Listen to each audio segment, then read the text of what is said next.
idea is having neighborhood centers, satellite campuses in perhaps Albany and Emeryville as options as part of this campus as well. Is the other thing that we're looking at as part and parcel of this. And then, of course, the asset management investigation, which is underway right now in the whole area, looking at where can future expansion of college occur. Okay? Now, I want to add a couple of things here so that you understand what's going on. There is the issue of parking mitigation that the college entered into an arrangement with the city and the state before the permit was given to be able to do these facilities. The district does have funding that was set aside that will deal with the issue of parking. Essentially, we are paying for the cost for the garage right now that we are using for the number of spaces that you need based on the interest from that fund. We are actively looking for places that is going to be close enough to the campus to be able to build such that we have a permanent place for the future. Maybe if we find a place that is going to be over and beyond the amount of funding that has been set aside, the plan would be that when we do go out for another bond, we'll be able to incorporate the cost of that parking garage that will be able to serve this building and any future building close to the area to be able to build it at that time. Then the signage work is going on right now. The company is fabricating new signs, wayfinding for all Peralta colleges, including these buildings, such that to be able to find your way around the places will be much more better than you see right now, even though it's a new building. So that is underway. Yes? I just wanted to add a couple of points to what Dr. Carl is saying. In terms of developing parking close enough to this facility that makes sense, one of the 800-pound gorilla that we're dealing with is UC Berkeley. Mm-hmm. And they are going to create 800,000 square feet of office space with a 1,200 car reduction in parking. So we are kind of in a very tight situation, and we have been talking to the city about co-developing the garage across the street, and they still run some numbers. They haven't gotten back to us. But as he indicated, as Dr. Carl indicated, the mitigation money that we have up is not going to be enough, and that money is based upon the city coming together with a plan that our board, our trustees, have to approve. So it's a very problematic situation we're dealing with in terms of space constraints, financial constraints, and how to resolve those issues. Okay. Just a small question. How would we pay for these buildings that we're... Pardon me? How would we pay for these new buildings that we're looking at, like Constitution Square or 2020 Melville Street? See, right now, what the immediate need is to pay for lease space.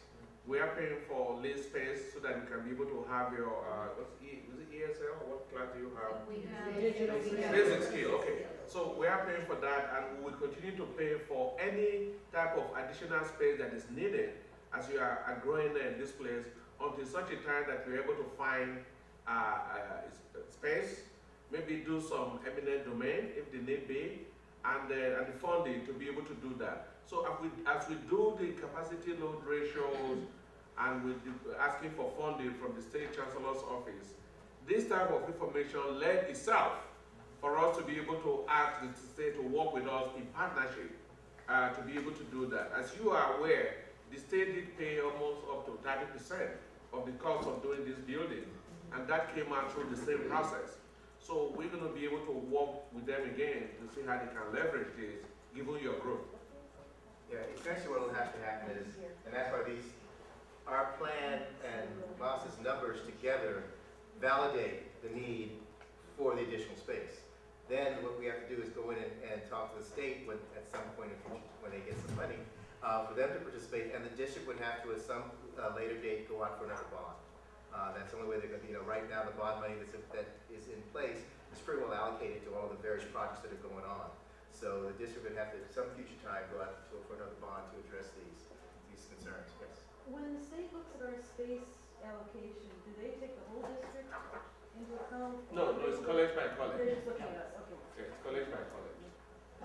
I was thinking maybe when you're looking at parking, it would be nice to think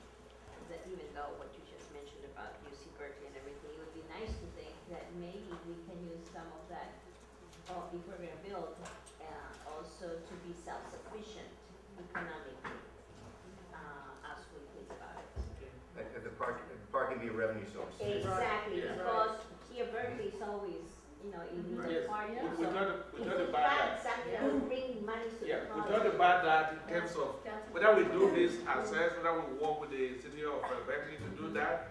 We've determined about what the capacity will be for the college use and what income Right. would be generated from the rest of that. That is the number that he was talking about. They are crushing numbers to see how this will benefit That would be us wonderful. economically. So, That would be great. all right. That would be great. And that was part of the charge that we had too, as part of the master plan at each campus, was look at, are there opportunities for public-private partnerships where the campuses can actually generate income in some way in the future.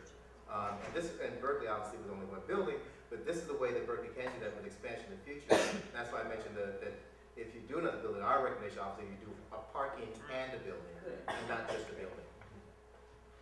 This is a simple, basic circulation diagram as to what's happening with you in and around your block here.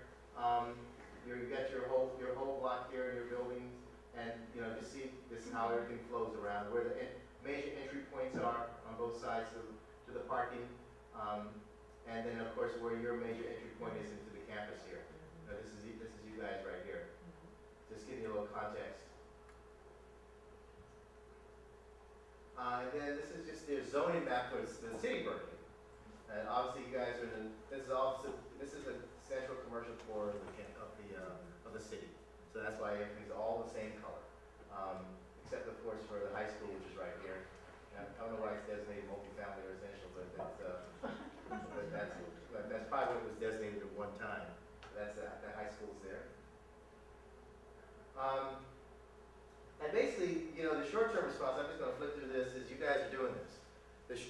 What we've done with our master plan, we have some short-term responses and long-term responses on every campus. The short-term responses are essentially all the projects that are currently in the queue, all the projects that are proposed to happen between now and the next 5 years. In terms of, for you guys, those short-term responses are the build-out of the spaces that are currently vacant on the campus. And those are all currently spoken for in terms of what you're going to be doing. You're working out the details of what's going in there, the labs and the spaces that are all going to be going into that. So those are your short-term responses right now. So that's what we're doing there. So you're going to be redoing those spaces, doing interior renovations to them. Same thing on the 5th floor. These are the spaces you're going to be in the highlighted space. You're going to be doing your renovations to build out for it. And so, essentially, in terms of our phasing, we have a 5-year increments for the 15-year plan. The first 5 years are projects that are going to happen, essentially. These are things that definitely will occur. And this is what we have in this first phase. In terms of that, it's the build out of the interior space that you have there. The increase in multimedia and IT spaces, the leasing of the additional space that you need, and perhaps looking at some additional parking facilities you need. Those are things over the next 5 years that we're looking at that are going to happen on this campus. And I think essentially what that means is that for your real needs here, you're going to have to be thinking long term.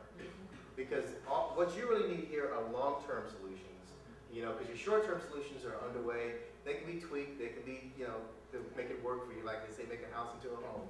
But you have to really come up with 194,000 square feet of space somehow within the next 10 to 15 years.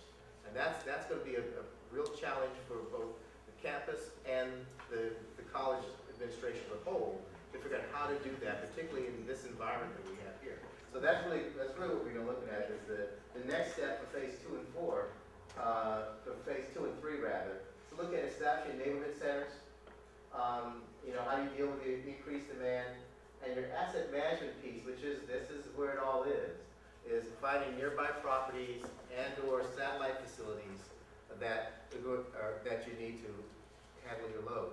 Now, unfortunately, we're not in a position to find those properties as part of this master plan. We just know that you need to have them. You have someone on board who's looking at those.